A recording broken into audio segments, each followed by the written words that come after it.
Seneca Learning for having me. My session will talk about ways to engage your students while we are doing online learning. So let's get started and connect with me on Twitter at TechnologyLaura.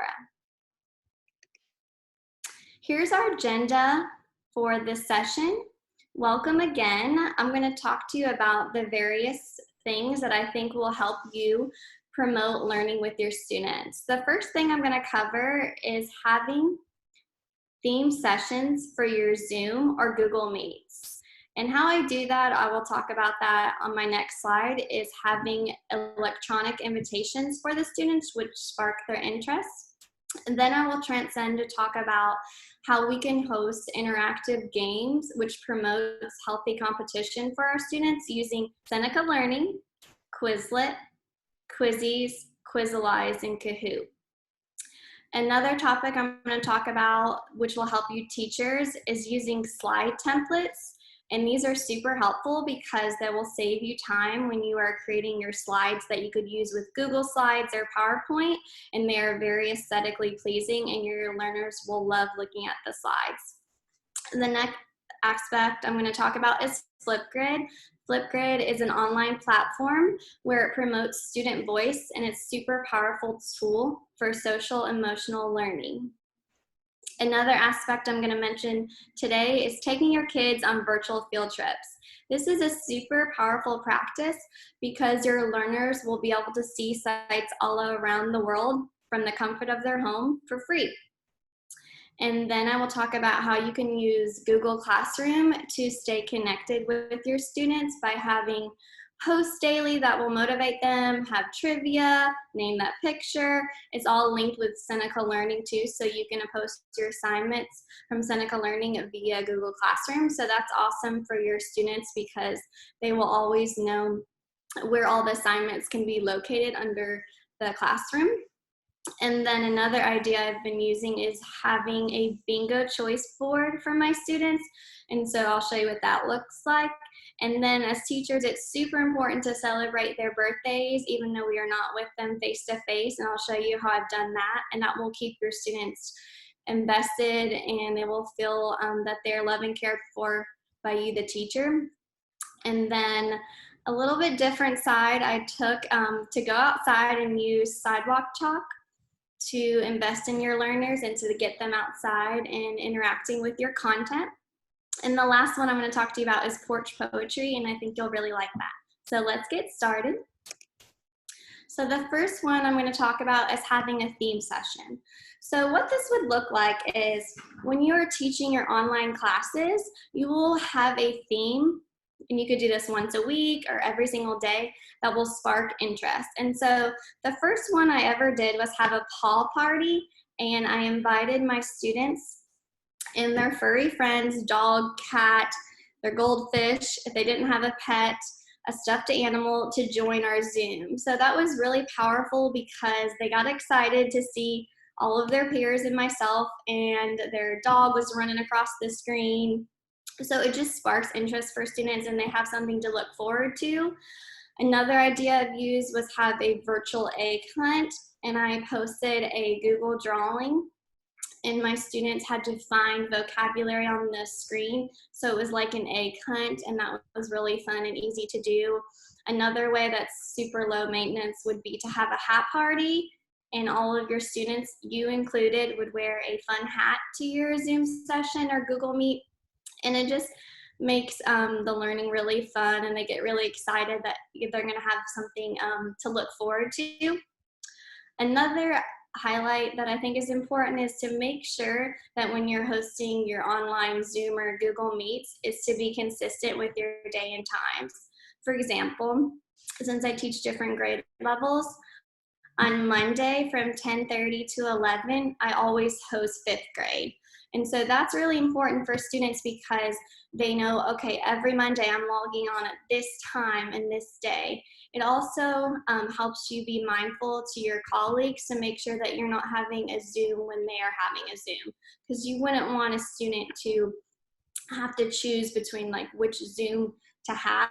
So I think a powerful practice would be to host your Zooms the same day of the week in the same time, so they know like that's part of their regular routine. That is powerful for kids because we see them the same day and time in the normal classroom. So I have found that to be helpful for me, keeps me organized. And then Fridays, we always have the virtual field trips. So I hope that assists you with the theme sessions.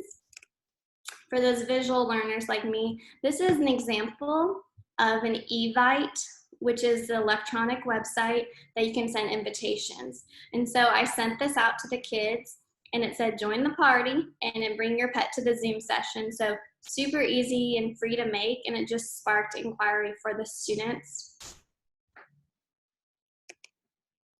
The next one I'm going to address is the egg hunt, and that is when the kids search for vocabulary on the Zoom session, and it was just really fun, easy to do, and that's what we did on March 26th. Okay, so on Fridays, we have virtual field trips, and what that looks like is very different every Friday. And so I go to the website Evite, and I find popular landmarks around the world and take my kids on a trip.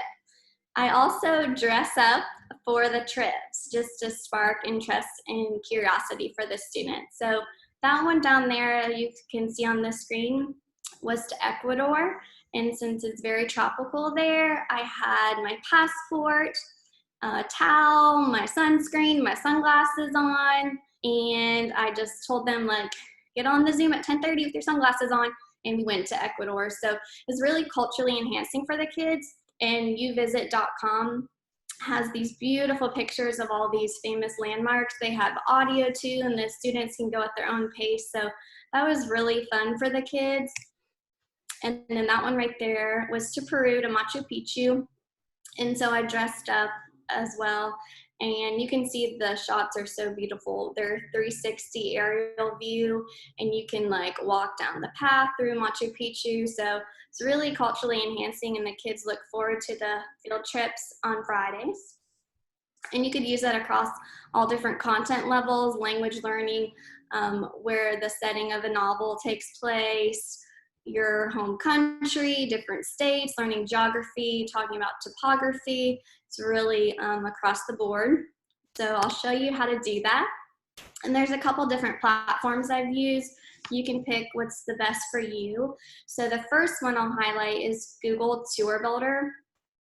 And there's the website and the directions. And that is for your students or yourself as the teacher to create a tour for them. And what you do is you sign in with your Google account, and then you will pinpoint different places around the world to take your students. And so that one is really fun because it's real world application. They have awesome images for the kids to use, and they can go all around the world. They can also share the tour with you, and they could present in the Zoom session, or you can make a tour for your kids and share the link. So there's a lot of interesting ways to integrate that with your class. Another feature, I just found this the other day, is the Google Tour Creator in Polygon, and that is with virtual reality. So super powerful practice because the students can create a tour, or they can go to Paris or London, Pakistan, or the United States, and then they can like see aerial shots in the street view. They can see signs, people at a cafe. And so that one's really cool to use too. I think those are both user friendly for your learners, and as well as use the educator. And then when we go to the Evite, I actually will narrate similar to how the Zoom call is. I will download Screencastify, which is a free Chrome extension if you want to check it out. And it allows you to narrate on your slides or your screen.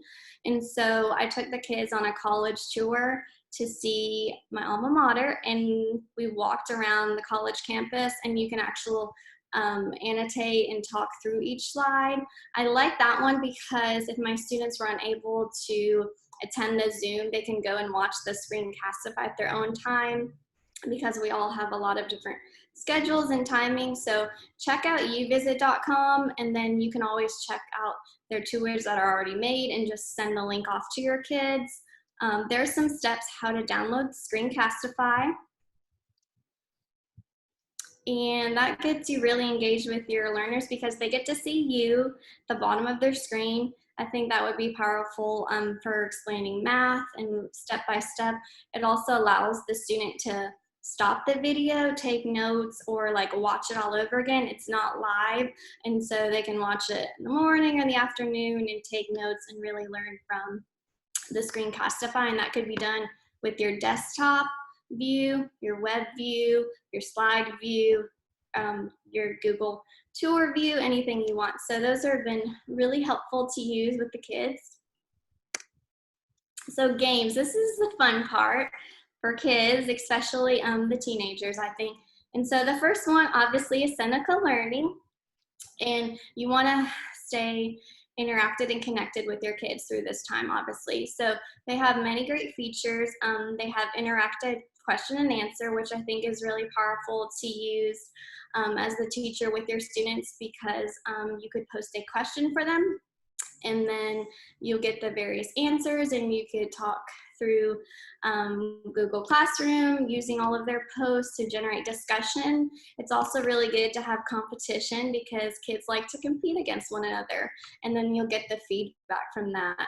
And then it's always important to make sure that you review and revise if kids are not getting your material the first time around. So I think those are powerful practices that Seneca Learning provides to learners, because you want to stay connected and be interactive with them. And then of course they love competing, and then there are tools if they need to review the content, and that's just powerful at the end of the year for the assessments, to go over information that you covered months ago. So definitely check them out.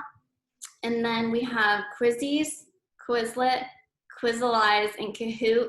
My students enjoy these too because we can play those live from Zoom, or I can assign them at their own time at student pace and when they have the time at their house. And so they really like playing them live, but if they cannot attend our Zoom session, and then they can just play them later, and they get the data and feedback question by question from those resources, which is really powerful, so they know how they're doing on those sites, and they're all free, which we love as teachers. So check Seneca Learning and Quizzies, Quizlet, Quizalize, and Kahoot, and there's awesome material for you there. Okay, this one is definitely for teachers because I found it was taking me hours and hours to create visually aesthetic pleasing slides. Example, this one right here. So slidesgo.com, slidesmania.com, and slidescarnival.com are templates that are already been made, and you just download them to, if you're using PowerPoint or Google, for free. And so the kids really like looking at my slides because they're not just a regular white background. You can see this one has different colors. So I think that would save you hours because you can just download the template and then you could post that into your Google Classroom or for your Zoom, and it will just save you a lot of time. They have very formal templates, they have fun templates, they have educational templates, anything you want. So definitely check out those three, and I hope you enjoy that. Okay, let's get to Flipgrid. So Flipgrid is basically a website that promotes student voice. So what does that look like in the classroom? What you do as a teacher, you log in for free and you create a grid. And so I kind of think of as a grid as my classes. And then you create topics, what you want your students to talk about. And I have seen this with little kids use Flipgrid. I've seen this with PhD students use Flipgrid. I use it with my kids. And it's really powerful practice because the kids get to see you as the teacher and all of their peers. And it looks very similar to Snapchat and Instagram. Of course, it's educational, and it helps with social emotional learning because they feel connected and their voice is being amplified as a student. And it also works for camera shy kids because they can actually still record their voice, but they can disable the web camera. So that's important to be cognizant of learners who don't always want to showcase their face. So I'm going to show you what some Flipgrids look like so you know. So teach 8th grade, and we're obviously not with the kids, so we, as the teachers, created messages for them for their celebration. And so you can see the 8th grade farewell. That was the grid, and here's myself and some of my colleagues, and we'll send this link out to the kids, and then they can watch all the videos. I also like Flipgrid because it's a one-click link, and you can see all the videos from the same platform. It's also safe because it has unique code, and the kids cannot draw on top of anyone's face, or they can't reply anything inappropriate, so they can watch each other's videos, but they can't interact with them negatively. So that is one way that we've used it as teachers. So here's another way. This is what I did. I called it a note of encouragement. This is way back March 22nd. And I recorded a little message to encourage the kids during COVID-19. And you can see their personalities, and they can use emojis or their dog. And they got to see me, and then they got to see one another, and they just record messages. Keep going, you got this. And so that was really fun to see all of them. Also, it's very important if you're going to use these to model what that looks like. So you need to make the video too, because if your kids are going to make the video, they need to see that you care too. So I always make the video first and send it out, and you always get a lot of responses. So that's Flipgrid. Here's another one I've used with the younger kids, and that was when we were just talking about one of our vocabulary lessons about the family. And so as you can see, there's me, but not every kid shows their face, and that is perfectly fine. Some kids go very close to the camera, and some kids do not feel comfortable showing, but as long as their voice is being heard, that's really what matters. And it unifies our class because I'm on there and the rest of their peers are on there, and it's just very easy to use.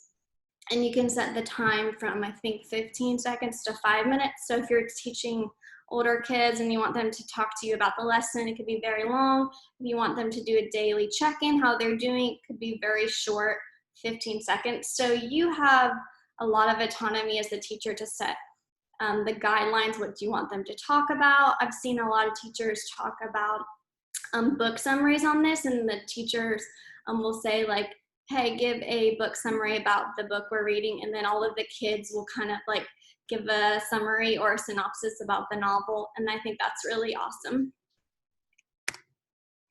Okay, with Google Classroom, I really like this because I consider this where everything is housed from my classroom. And so the first feature, obviously, Seneca Learning, you can share your assignments directly to the classroom. So this is important because you want your kids to always know where their work is located and where it's going to be projected for the day or the week. And so using Classroom with Seneca Learning allows your kids, hey, when I log on to Google Classroom, I know where my Seneca Learning assignments are, and I can stay organized. I have the calendar. I have the date when the assignments are due. I can interact with my teacher. And so I think it's important to house all your announcements and everything that you want to be communicated with your kids and the task in one area instead of having them go to different websites. I found that a little bit more confusing for me as the teacher to keep up with, and for them to know where am I going today. So definitely would integrate that, and that's awesome that Seneca Learning has Google Classroom through that. The way I've used Google Classroom, I host daily trivia questions, and so every day I post a question for the kids to answer. It's usually a culture question. I did a name that picture where I just screenshot a picture of famous landmarks, and whoever guessed it first won. This is where I do the birthday shout outs for the kids. I also do a little males here, and I'll show you what that looks like, and then leave them brief motivational messages. So while Google Classroom is important for the content and the rigorous learning, I think it's still a good way to keep the relationships in your classroom community strong. So here's a screenshot, the far left. It said, name this country, ready, set, go. And it was just a picture, and the kids had to guess which country that was.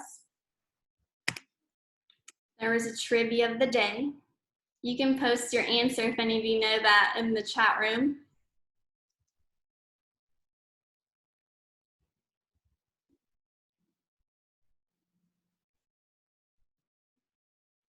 So by having these trivia questions, Senorita, sorry, that was the answer.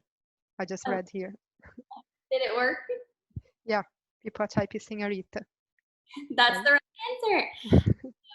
That just gives them something to look forward to every day. Like there's a trivia question my teacher posted, and I still keep it academia, but it's just a fun way to keep them connected with me, and they look forward to that. Here's the mails here. Since I don't quite have the ability to mail all students' letters and have their addresses and stamps, I create a little letter for them, and that's what that looks like. And I got quite a few responses back. Some of them were short responses, some of them were long, but it just keeps you engaged with them and they know that you care about them as a teacher, and I think that's important right now. And as you've probably noticed, I use my Bitmoji all the time with the kids. It's important to make myself personable and have strong relationships with the kids, and so that's something they're used to in their life. So I made a Bitmoji too, and I have different Bitmojis every day when we're on Zoom and for the letters, and it just kind of keeps them engaged, and they'll put their Bitmoji there too. Okay, this one I want to point out, there are some ideas that are non-technology on here and technology. So I wanted to give a hybrid use of tasks for kids to do at their own time, and they can involve their family members too. So I created a bingo. And I like this because they can complete this whenever they want, and they have choice, and that's important. So, for example, they could write out a recipe. They could order takeout from a restaurant. They could make someone a birthday card. They could write a song. For my tactile learners, I ask them to use Play-Doh if they have that at home, or shaving cream to interact with the vocabulary. They could read a book. They could go outside and use Sidewalk Chalk. So I like bingo choice boards, that's what I'm calling them, because it gives choice. And then I also think they can involve their parents, siblings in the learning too. And they're very creative with this, so definitely sparks creativity and originality with the learners because there's so many different choices. And as much as I do love technology, I think it's important to have some activities also centered around tactile learning, the kids that love art, the kids who love music, being outside, cooking. So I like doing the bingo choice boards because they can have a lot of fun with my content at their own pace.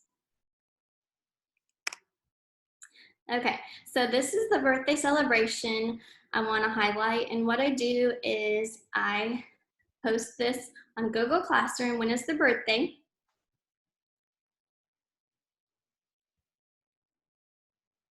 And they get this interactive greeting card from me. And as you can see, it says click on one of the pictures, which is the Bitmoji, for your magical birthday surprise. And so they click on the Bitmoji, they want that one.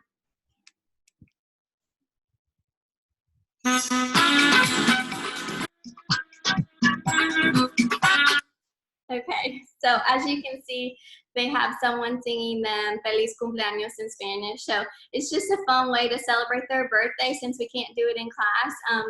And the other websites are just YouTube videos of people singing happy birthday in Spanish. So that's something I created with Google Doc. And this is the same link for every kid's birthday. So I wasn't making, many different birthday cards. So I just used the same link on their birthday. I just post it on Google Classroom, and then wherever they want to click is fine. So that's a way to keep them engaged and they feel loved and cared for, of course.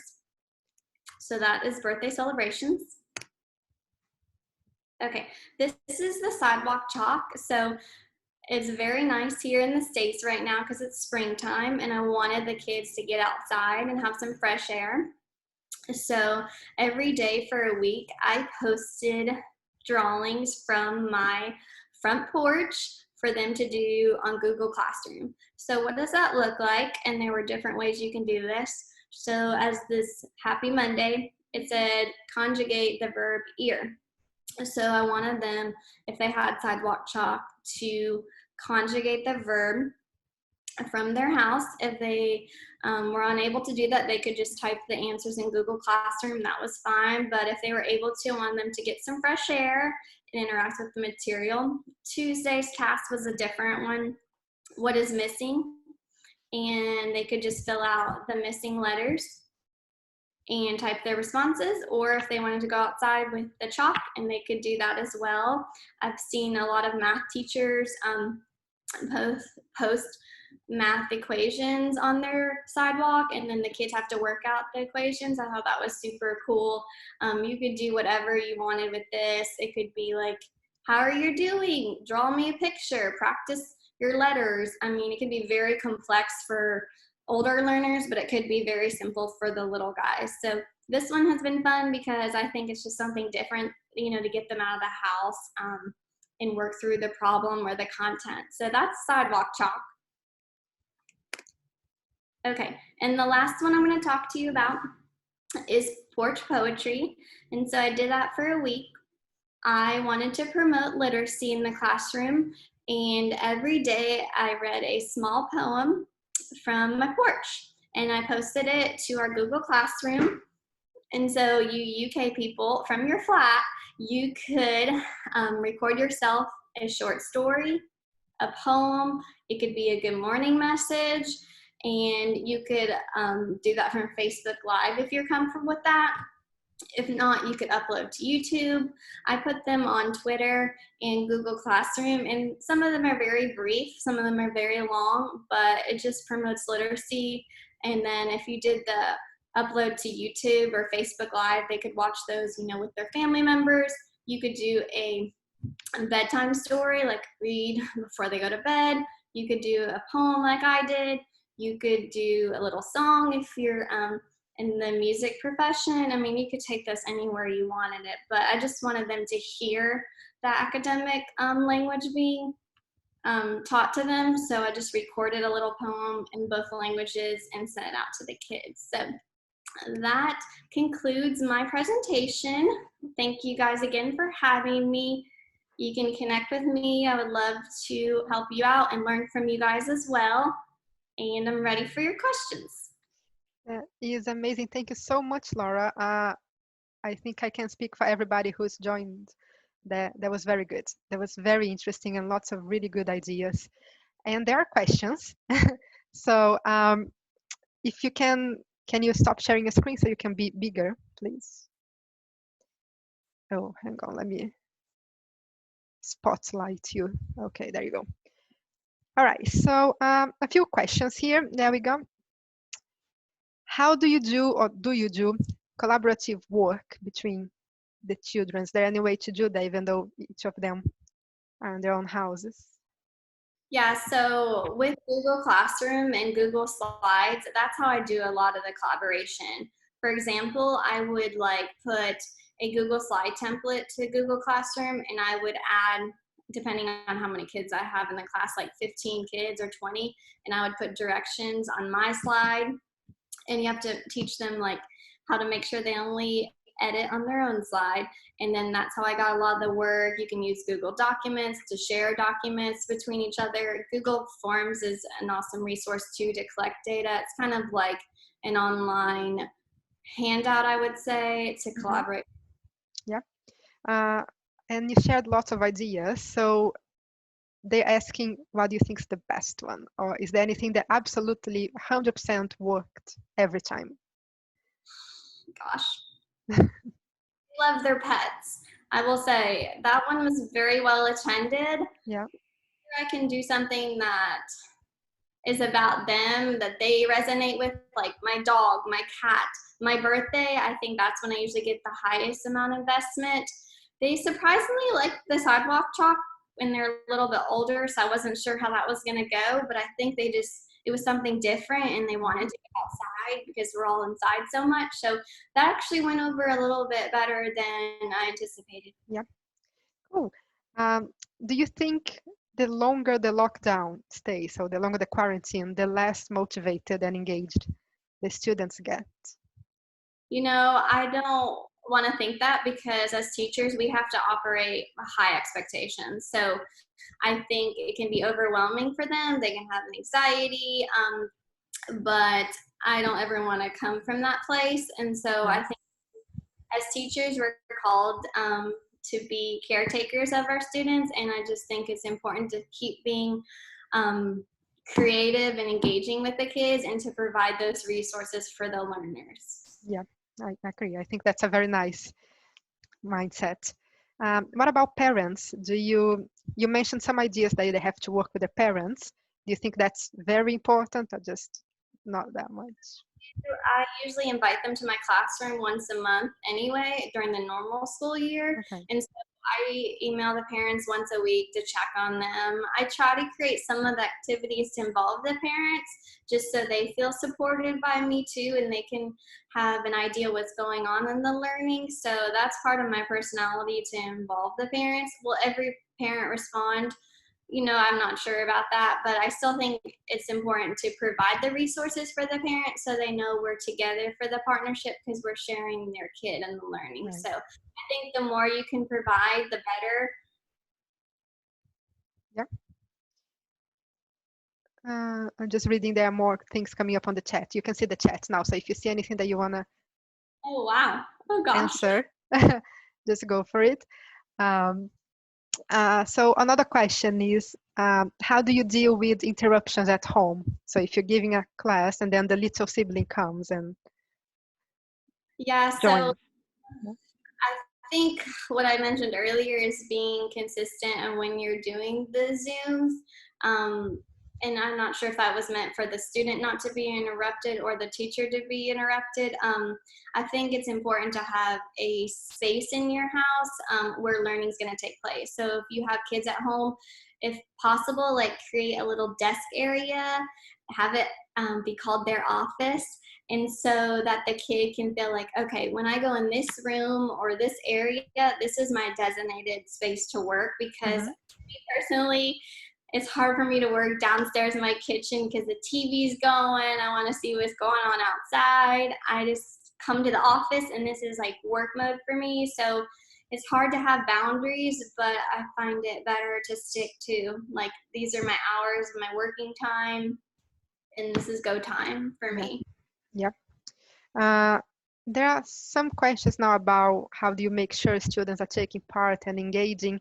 And I think a similar question is, what do you do if a student does not have access to the internet or good access to the internet? Yeah, I definitely think that's a very good question. Our district actually provided instructional packets, which were paper tasks for the kids to do without technology. And so I provided a lot of those resources. That's where that bingo board started because there were some technology ideas I had, but then I was also thinking like, what if there's one computer at the house and there's Yep. 5 kids, or what if the technology is better? There have to be a sibling.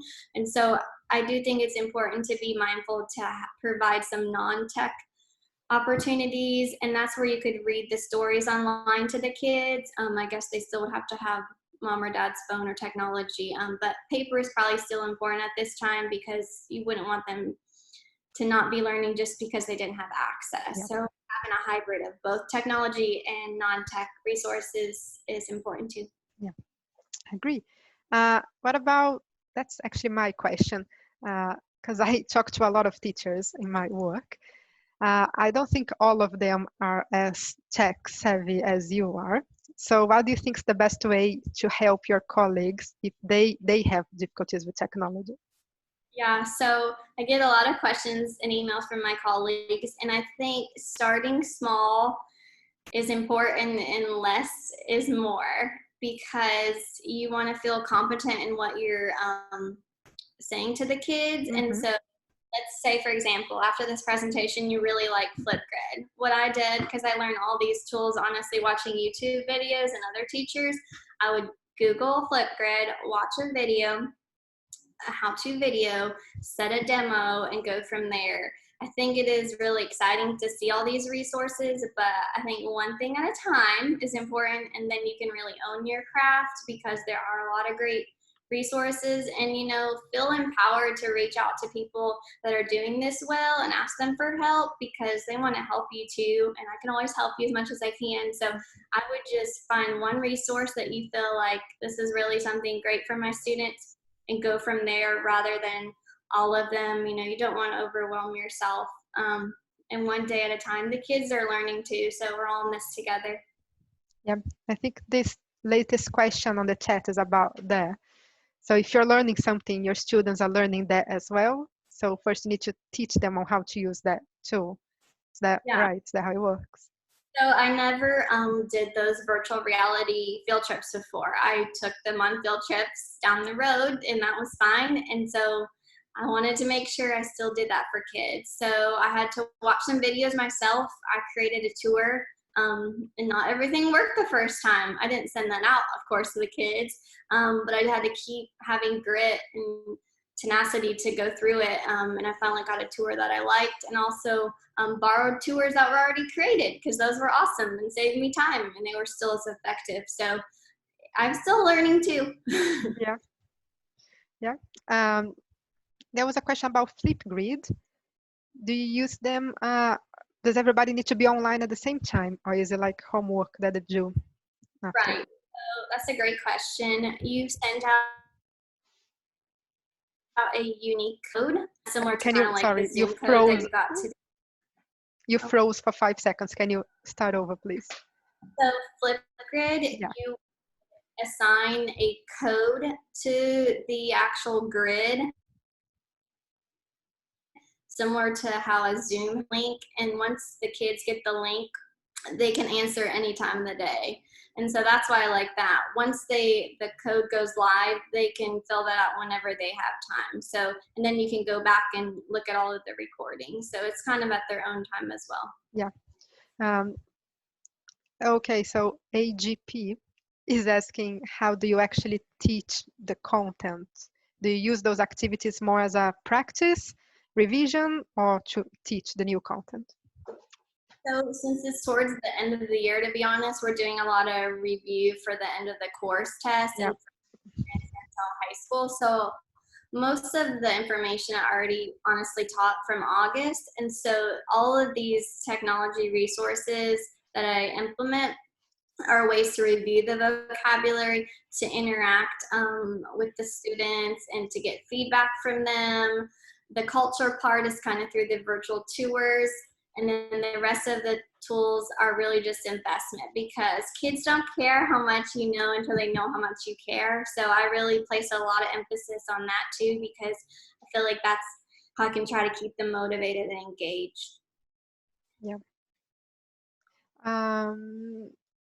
What else? There are another question. Do you think any of those ideas, you keep using them when you go back to regular school? Oh yeah, I used probably half of them prior to this, and then probably half of these are new. I might not use them like as much, but I'm still gonna like have a activity where I have poems read from the classroom, and we're still gonna go on virtual trips. Maybe not every Friday, but we could still do the project and whatnot. So yeah, it probably is gonna look a little different, but I still want to be consistent with the kids and use what works with them next year. Yeah. Oh yeah, some people are having trouble with the uvisit.com website. Can you type on the chat what the right address is, please? Guys, uvisit.com tours. Okay. Yeah. I think people have been trying the whole time, and yes, they did. I'm sorry. There's right. college Oh, one. there it is. Let me give you there's the other one for like the famous cities and stuff.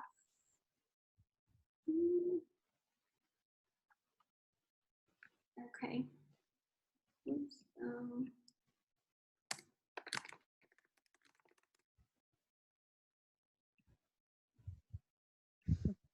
Craig's just been to the Vatican. Nice one.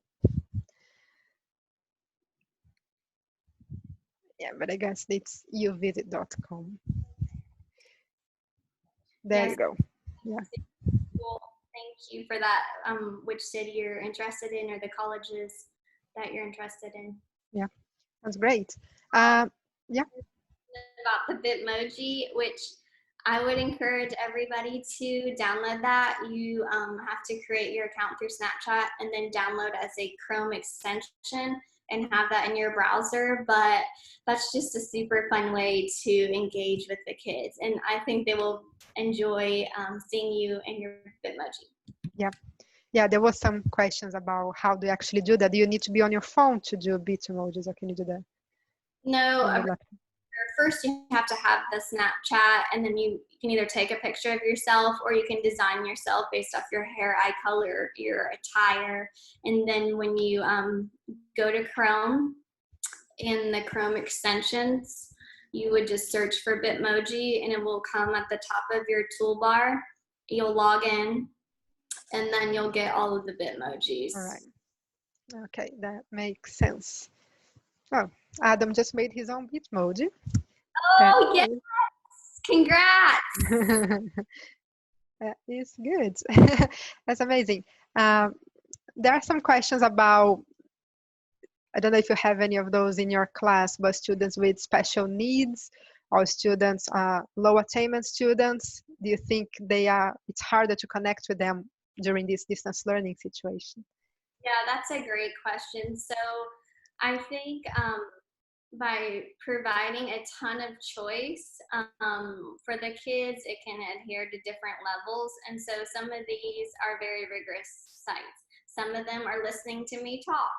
Some of them are interacting, with Sidewalk Chalk. So we have to be mindful of the learners, and obviously that's a great question. I don't specialize in that, so I don't feel as competent of the data-driven resources for special needs, but I think it's important to provide as many different kinds of resources for kids, and so they have access to them. So that looks like paper tests, or not paper tests, excuse me, paper resources. That looks like they could hear a poem being read by you, or they could watch a video on Screencastify explaining a topic. So I think some of it is user created, some of it is teacher created.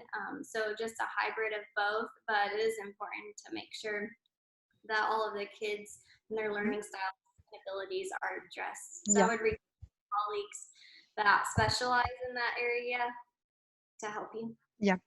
There are some questions about Microsoft Teams, because some teachers saying that their schools don't use Google Classroom, they use Microsoft Teams. All of those different softwares and tools, do they work with Microsoft Teams as well? Do you know? I think so. I know Flipgrid does, because Flipgrid is big with Microsoft Teams. Bitmoji should have no problem with that. UVisit's completely different. I'm more competent on Google Classroom, obviously, but I know you can still use Kahoot, Quizalize, all of that. You can still give them links, like you could send out emails or however you communicate with your parents or students, and you can still give the link for the assessment through the Quizalize, Quizlet, Quizzes, or Kahoot to the kids. I'm not sure, do they have like a wall or post? I'm not as familiar with Microsoft Teams. So I don't know how that works. Yeah. Yeah, lots of questions about Seneca in Classroom. Yeah, Seneca works with Google Classroom. We have a tutorial, so we're gonna send everybody who registered to this talk an email with the tutorials on how to link Seneca and Google Classroom. So you're gonna have the full instructions still today. And then there's a question about how important it is that almost all teachers in the school use the same resources so that you don't confuse kids with each teacher doing a different thing. Yeah, it's a toughie. I'm big on technology, and so I use as much as I can, honestly. I try as much as I can, because some websites kids prefer more than others. Some love the Flipgrid, some are obsessed with Kahoot, and so that adheres to them. I know some teachers' personalities feel more comfortable kind of assigning a Quizlet vocabulary, and that's fine too.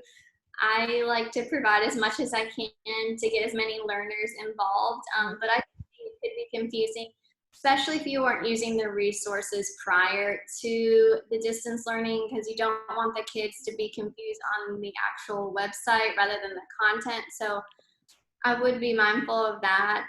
That's why it's important to try as much as you can to interact with the website before you roll it out. And communicate with your colleagues, like, I'm using these websites, what are you using? But I feel like if they're effective and engaging websites, we're doing a disservice if we're not giving the kids opportunities to connect as much as we can with them in the material.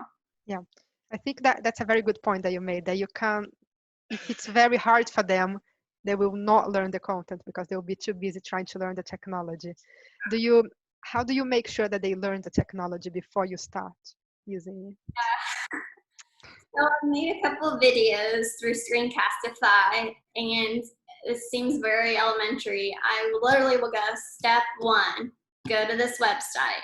Step 2, click here. Step 3, go here. And for Flipgrid, for the younger kids that I teach, the older kids are fine on it, but I would be like, go to this, put this code, click on the green arrow, and then I would screenshot the green arrow. Also did that for my colleagues because visual learners, that's really strong for me, and I think they need visual aids. So I try to like step 1, 2, 3, 4, and then I make myself available to them to answer questions. But yeah, it can be really challenging and overwhelming, I agree. So try to just do a step-by-step or just get on the Google Classroom or whatever way you're communicating with them and say, hey, send me an email and I'll try to help you. Yeah. There's a question by Anna now. You can read that. I think it's just there. Yes, is the day just time? Yes, for me and the kids, I think it's best practice to do Monday 10:30 to 11, Tuesday, etc. Because in my head, and I hope in theirs, they're thinking this is the time I'm doing Spanish. Okay, then I transcend to whatever else I need to do that day. Versus for me, it's kind of confusing if Friday is this and then next Friday it's that. I think consistency, because in the normal school year, they're seeing me at that time every single day. So I find that the routine is important for kids. I know they have a lot of roles they're playing in their household, but with having the individual like Seneca Learning linked to Google Classroom, they still can complete your task at their own time. But if you're meeting live, I think it's important to be consistent. Yeah, awesome. There was a question not related to technology, but just as a general rule. Are you having more trouble with the life-work balance now that you're working from home, to separate? Do you work longer hours? How do you stop teaching, since you're not going to school anymore? Yeah, it's hard. I feel really motivated for the kids because I miss them and this is my life work. But I do check emails all hours of the day. I'm always on Twitter. I just try to be available, but I did create a little thing on my Twitter that I'm gonna talk to myself about, that I'm gonna start not working on the weekends, and I'm gonna try to set a cutoff time because I struggle with that. I would stop at 4 o'clock, but yesterday I was working at 8 o'clock. So it's difficult, but I think I need to set some boundaries and parameters for myself and for all of us so we can be the best teacher we can be, but also people have lives outside of this. Yeah. I think that was it for me in terms of questions. Yeah, there were some comments from geography teachers saying they loved the field trip, the online field trip idea. There was somebody saying that they're going to use some of your ideas on his undergrad classes as well. So that's very good. So we're still going to be here for like 5 more minutes. So if you can think of another question that you want for Laura, just type. And Laura, if you can type your email and your Twitter handle, please, on the chat so that people can get in touch with you. That would be great. Awesome.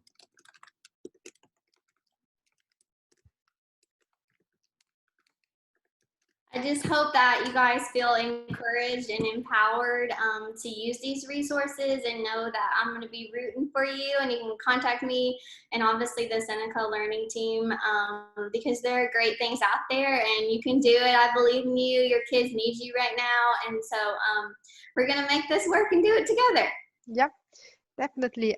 So just as a reminder, Yeah, that's Laura's tweet and Twitter, and ours is Seneca Learn.